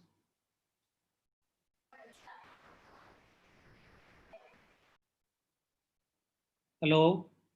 Over to Errol Sharpe. So you have to unmute. You have to unmute. Sorry about that, forgot that part. I guess one of the things that I want to say is that capitalism operates and is driven by never-ending growth. Without growth, you don't have capitalism. Sometimes the capitalist states have to mute the growth of capitalism in order to assuage the feelings of people that protest some of the devastation that is created by capitalist growth. And I don't think that there has been enough discussion in academia or anywhere else about the role of the state in capitalist society and how the state exists, not to serve the interest of people largely, but to make sure that capitalism is safe. Sometimes the state has to mitigate between capitalists because capitalists will eat one another if you give them a chance. We've seen that in the past. So, the first question is we have to deal with the question of growth. And there has to be an alternative to growth. And that alternative has to be rooted in a different kind of outlook about how we want to organize society. One of the, if I can get to it there.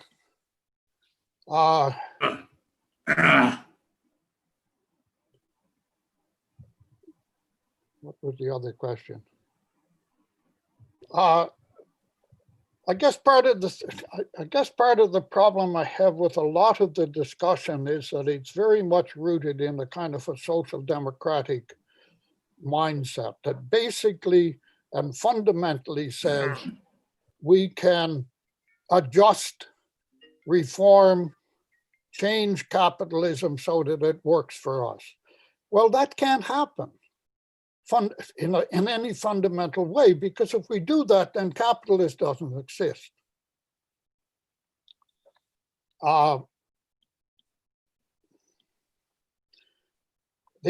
whole concept of living with nature, capitalism, and I sometimes go back to the very essence of the Judeo-Christian tradition where God gave dominion over the creatures, everything. Well, we've taken that fairly seriously, and with industrial capitalism, we have achieved the means to be able to conquer nature in a way that we never did before. But in the process of doing that, we're destroying the very essence of what life is all about. And I guess in all the years that I've been involved in this, I'm getting a little jaded about discussions about reform without looking at how those reforms can actually lead to something other than extracting a little bit more, extracting a few more crumbs from the capitalist table. And I guess a question I'd ask Cliff to run is, yes, I agree with you that that cooperatives can be a vehicle, but they can only be a vehicle if we organize them in such a way that they do become participatory. And I've been involved, for example, go to a co-op and they'll ask you, do you have your co-op number? I also go to stores when they ask me if I have air miles. What's the difference? I'm supposed to get a reward out of air miles. I'm supposed to get a reward out of my cooperative number.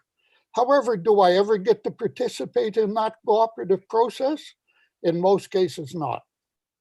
Because the co-op is run in much the same way that the capitalist system, probably of necessity, if the choice of the cooperative is to compete with the capitalist system, then you can't really do much else. Okay. Thank you very much for your detailed clarification. May I move on to Professor M.A. Woman?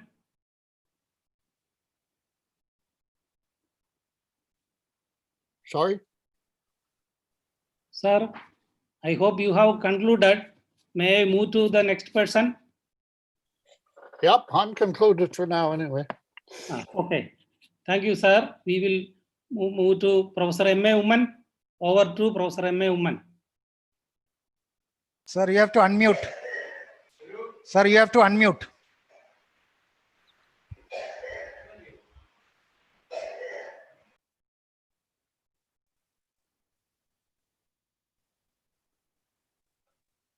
Okay. Can you hear me? Yes, sir. Yes. Yes. The question by Jose Chathukulam is that you have argued for with a non-partisan public sphere. How do you accommodate the body politics? You see, by non-partisan does not mean non-politics. There is politics, but a politics that works for party members only is not a reasoned public sphere. It is an unreasonable public sphere. Politics is important, but clientelism is partisan. Rule of law is important, but if you negate rule of law, then you are partisan. So that is what is ruled out. That is essential, I believe.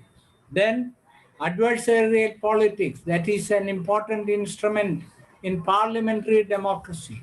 But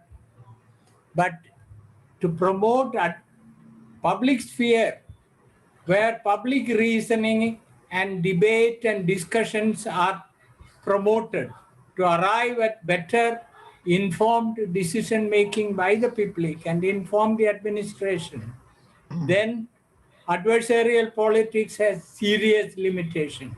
But adversarial politics is the most important instrument in the hands of parliamentary democracy.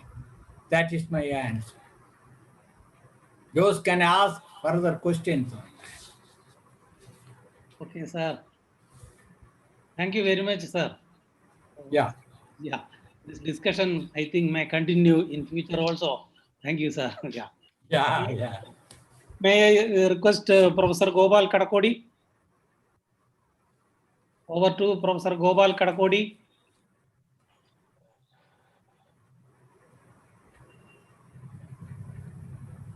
Sir. Sir, please unmute. Please unmute. Unmute now. Can you hear me now? Yes, sir. Yes. There Can have not been you any, briefly respond? Yeah. there have not been any specific questions or comments made, but I'm sure the question of representative democracy being in a contrast to participative democracy is still a debatable issue, because we still require under the democratic system or any government to state government system a representative representation or some representation. Only question is, how do you make people more important as compared to the representatives who may dictate and who may become eminent domain, exercise eminent domain character? That is the only question for which ombudsman is necessary. And as long as you guarantee good returns, benefits to the people who are participating, the institution will grow on its own without any support from the state. And that's what we found in number of villages that we worked in Jharkhand state, in Uttaranchal, as well as in Haryana state. That's all I wanted to say. Okay, thank you, sir. Now, may I request Professor Jeevan Kumar to respond?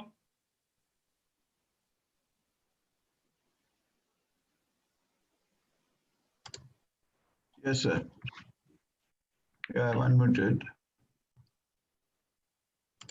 Yeah, I have an interesting question from Professor Jose Chathukulam, where he says if there are projects to socialize the community, as far as platform cooperatives are concerned, then there may be a number of ways to generate funding, including crowdfunding. Now, I agree with Professor Jose Chathukulam up to a point.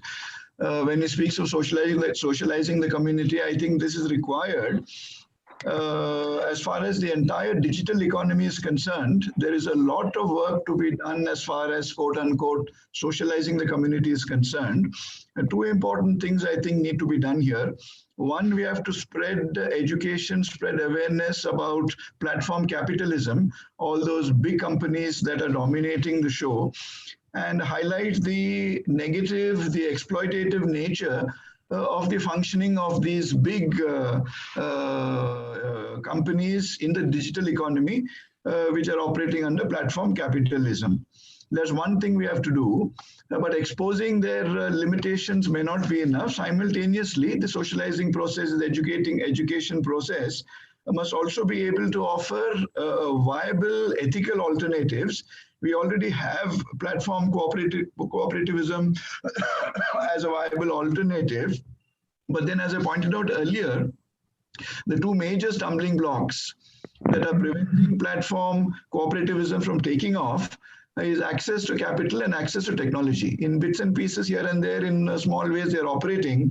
But the two big difficulties are access to capital and access to technology. Here, Professor Jose seems to think that if we socialize the community sufficiently well, funding should not be a problem, and he speaks in his observation he has made, there could be a number of ways to generate funding, including crowdfunding. I am not very optimistic, although I'd like to appreciate the optimism behind Professor Jose's observation.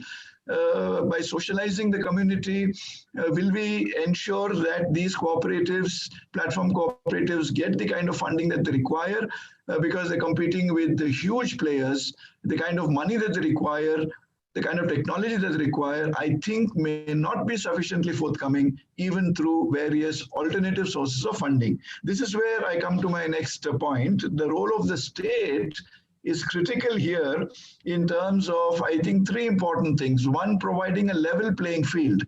That's very important for the state to do. And here, to use Professor Jose Chathukulam's phrase, socializing the state becomes equally important.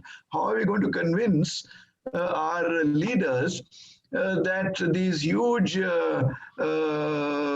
players need to follow some rules of the game, should not be as exploitative as they are. They need to share a lot of their profits and so on.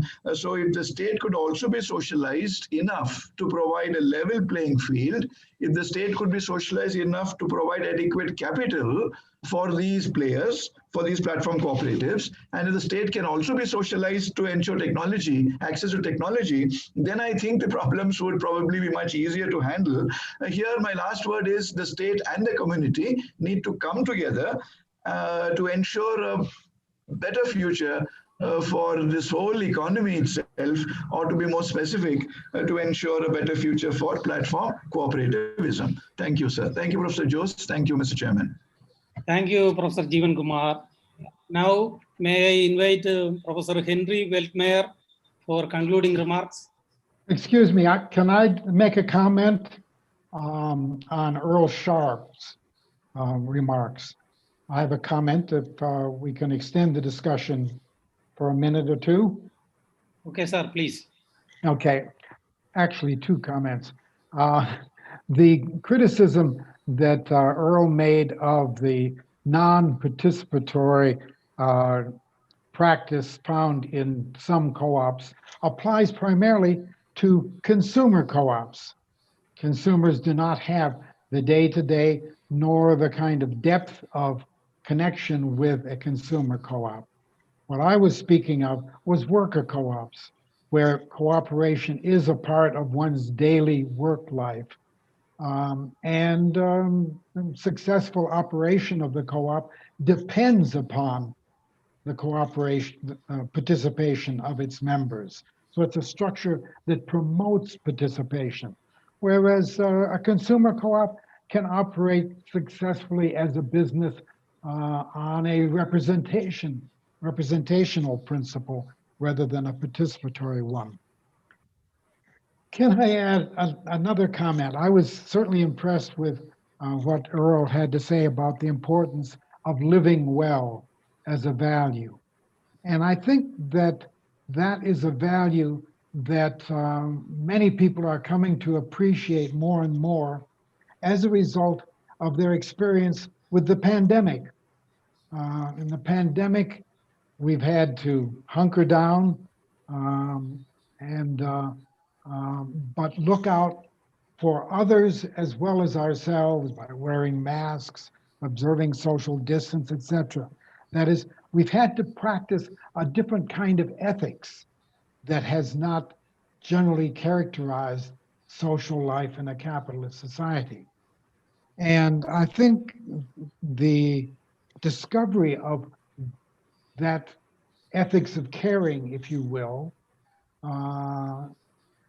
is reflected in the response of young people who, after 4 months of lockdown, as soon as things began to open up, began to protest in the streets in massive numbers against the injustices, particularly the racial injustices in US society. And that was echoed in many other countries around the world as well. It was as if they were saying, we got a glimpse of a different world, a different way of relating to each other. And we're not going to put up with the one that we are now confronted with as police kill Black men. So that I think that there is a yearning being expressed for a different kind of life captured in the notion of living well. Okay. Thank you. Oh, yeah, may I request Professor Henry Weltmeyer?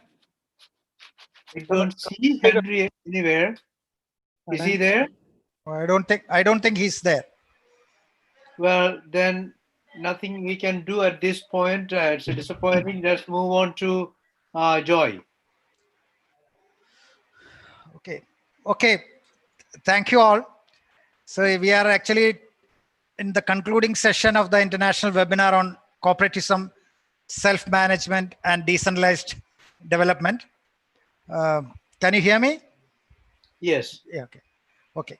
So we have been together for the last 4 days, starting from 27th, every evening at 7 p.m. India time. And we have discussed a lot of things.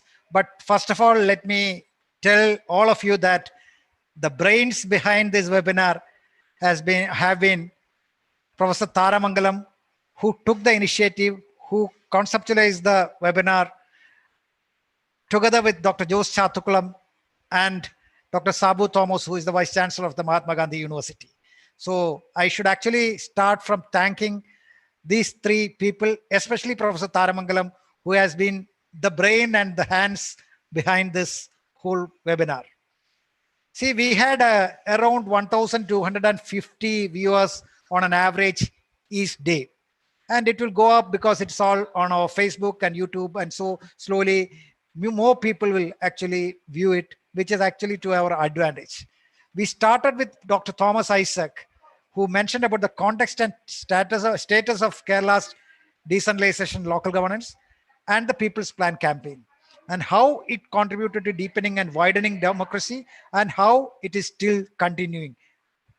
But then Dr. Patrick Heller, in his keynote address, if you remember, he mentioned about how Kerala stands out in the Indian context, but he also compared India with other federal democracies, especially the US, and the parallels. He found parallels in US, Brazil, and India, how the governments have been doing it. And it's all talking about the nature of the state and its politics, which call the shot in all these kinds of situations, especially the responses to COVID-19. I mean, for us, sitting in Kerala and India, it was a great revelation. We had, in this first session, we had Ms. Sarada Muralidharan, who talked about the great neighborhood group women movement called Kudumbashri, how it can be an alternative, especially when we are talking about cooperativism, self-management, and decentralized development, how its structure and functions is an alternative, and how it works in tandem with the local governance, which again contributes to deepening democracy.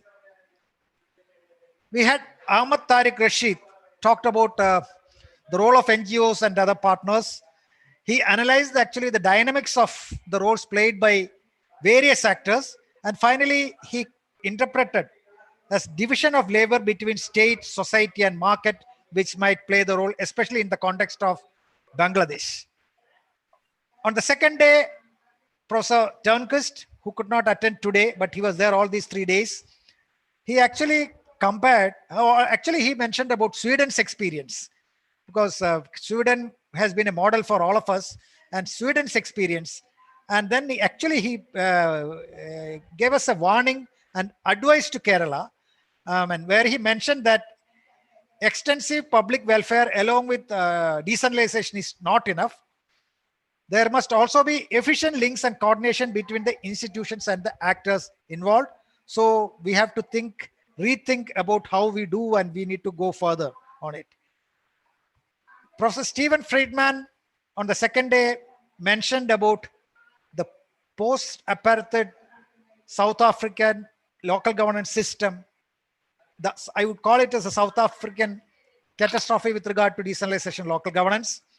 And then we had Dr. Harilal talking about how the Kerala's recent experiences of People's Plan campaign, how it is getting streamlined and institutionalized in a better way. But of course, he mentioned that we are talking about multi-level governance and planning, and mere romanticization of decentralization will not work. And I would actually take it from there to Professor Sanal Mohan, who actually mentioned about the citizens, the idea of citizenship, especially in the context of COVID-19 pandemic, as well as the flood scenario in 2018.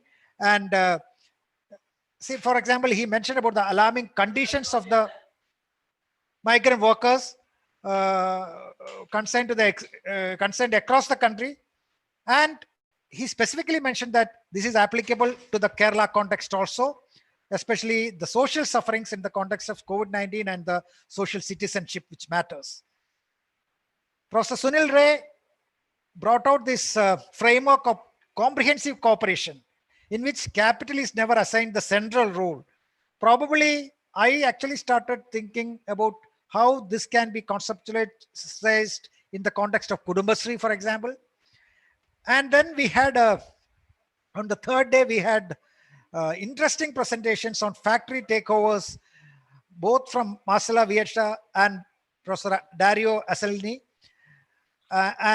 Here, one important point which was made out was that while in the past, these occupations of the companies by the workers were accomplished out of an offensive context of labor, or more general leftist struggles, but now they are happening out of a defensive position, and the stabilization as well as the sustainability are still questions to be answered in the coming days.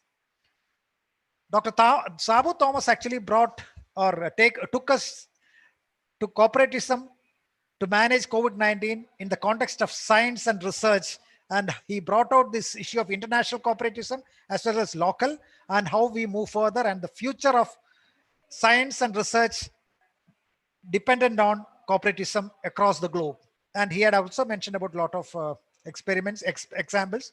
And then we had Professor Girishan talking about agriculture cooperatives to farmer producing company, and an analysis of the transition of cooperativism in India. Today again was a wonderful day. We had the veterans talking about many aspects.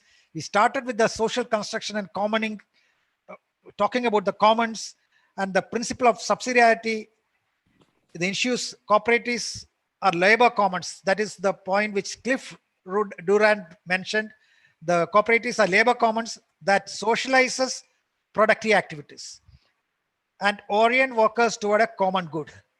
And then we had Errol Sharp, who has been yesterday also, he was there thinking beyond capitalism, where cooperativism, self-management and decentralized management should not be just considered only as a reforms within capitalism or as defenses against the capitalist scourge, but as vehicles to build a post-capitalist society. So how the overall conference or the webinar has been moving is finally reaching up to this level where when we talk about cooperativism, self-management and decentralized development, these are not just reductionist approaches, but actually it needs to be positioned as a post-capitalist society, vehicles for a post-capitalist society, especially in the context of post-COVID scenario. And Professor Gopal Kadakodi went back to Sri J.C. Kumarappa, who had defined decentralization as the developmental instrument for any poor and rural communities, economies. And he also had a few questions or how to cooperativize or participate. Again, mentioned about the limits to participation, sustainability of participation as an institution, and governance issues in respect of decentralization. So there have been questions this side and that side. And it is in this context that Professor Umman actually brought out a really studied paper on post-COVID scenario and working towards an alternative paradigms where he mentioned that the decentralized approaches and local governments have played a major role, especially in the context of Kerala and all, but it would actually provide some lessons and also non-lessons. I like that word, the non-lessons that will be useful in the pursuit of alternative paths of development. And then finally, Professor Jeevan Kumar mentioning about platform cooperativism in the social and solidarity economy, and where all the players, whichever players we have been mentioning over the last 4 days, are all brought into a platform cooperativism kind of situation, where in these days, myself also talked about how the people, because Dr. Isaac had started with saying, and Patrick Heller also has been talking about, in many places where decentralized democracy, especially the planning and participatory democracy and all had started during the same as in Kerala, how in many places like they have collapsed or stagnated, whereas still Kerala moves ahead. That is basically because of the foundations and the focus, especially on capacity development in a comprehensive need. So this is how we moved ahead, but we need to move forward together.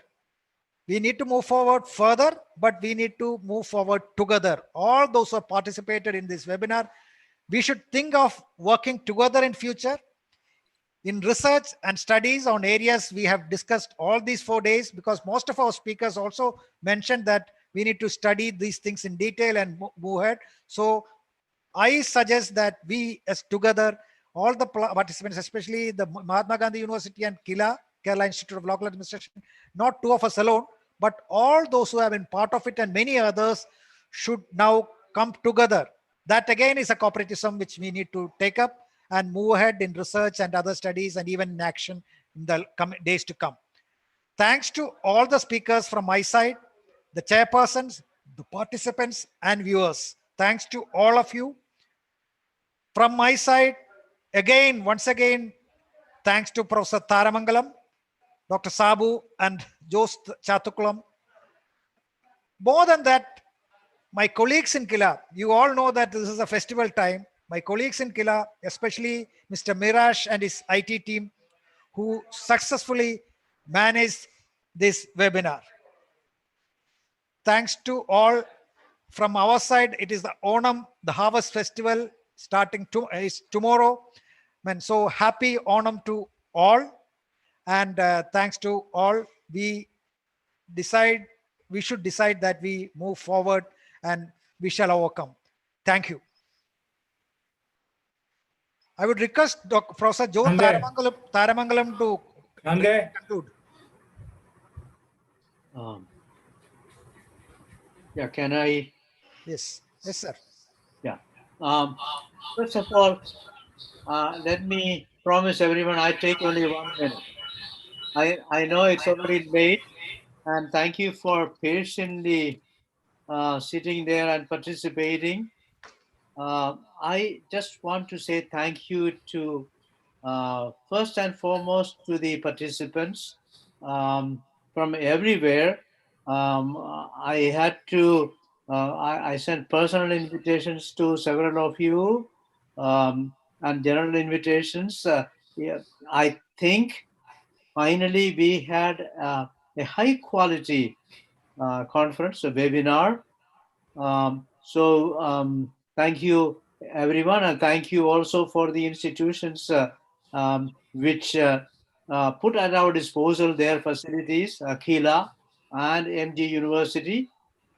And secondly, I just want to remind you, we will follow up. We will stay in touch. We will also request presenters to prepare a final papers for what we are thinking, bringing out a book together. And generally also, let's stay in touch, as Joy Elaman reminded us. And thank you, everyone, once again, and happy Onam. I won't say more about Onam. Yeah, thank you. Thank you all. I'm sorry. I'm sorry. Henry could not participate. Thank you. Thank you. Yeah. Thank you all.